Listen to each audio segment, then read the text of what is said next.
don't do it. And I should tell you, there are some fields that get more scrutiny than others. So be especially careful with money making claims and weight loss claims.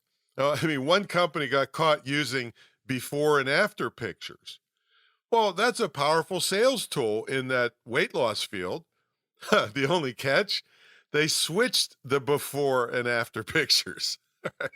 So they found a really buff guy and had him pig out and took pictures of him. And then they had him pig out until he had a really big belly. All right.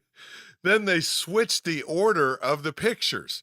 The before picture was actually a buff guy, but they put the potbelly picture of the same guy as the before picture and then made it look like he became buff.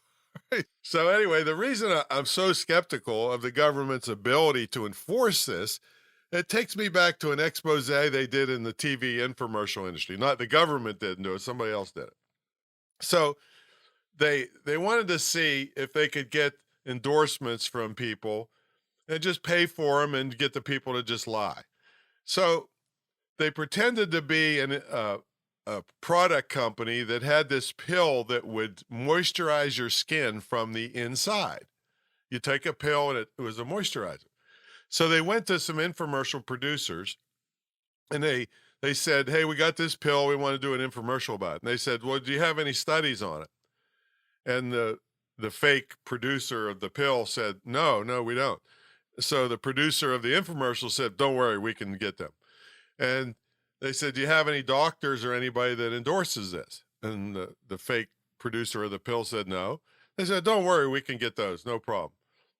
So they got like the chief dermatologist at some, I think it was St. John's or somewhere. You can look it up. It's probably still out there. And paid her $5,000 to go on camera and say this was one of the best things, this fake pill. By the way, the fake pill was filled with Nestle's Quick, right? Powder. So she went on camera and said, "This is the best thing ever. I can't believe it." And she was a chief dermatologist at a major hospital. $5,000 they paid her to ruin her credibility and reputation. So you got to be careful about this. So, so when the government couldn't really control the relatively small infomercial industry, and now they want to take on the entire internet, that's why I'm very skeptical. Again, I give them an A for good intentions, but an F for reality.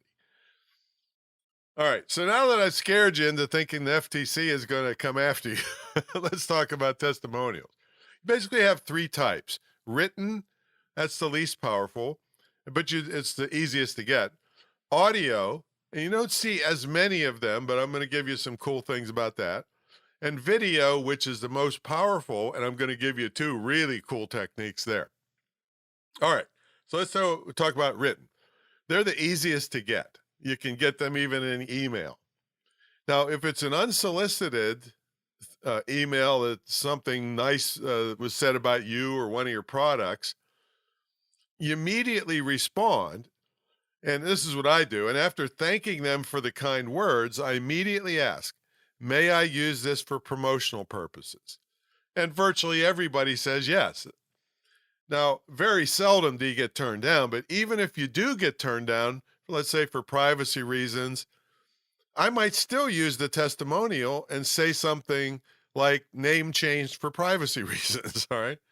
Now, if the testimonial would reveal who gave it, even with their name changed, I would honor their request and not use it, or I might change it slightly to take out the part that would reveal their identity. Now, wait a minute, Tom. I thought you were Mr. Integrity. How can you justify changing someone's testimonial? Well, myself and millions of other marketers routinely and ethically change testimonials.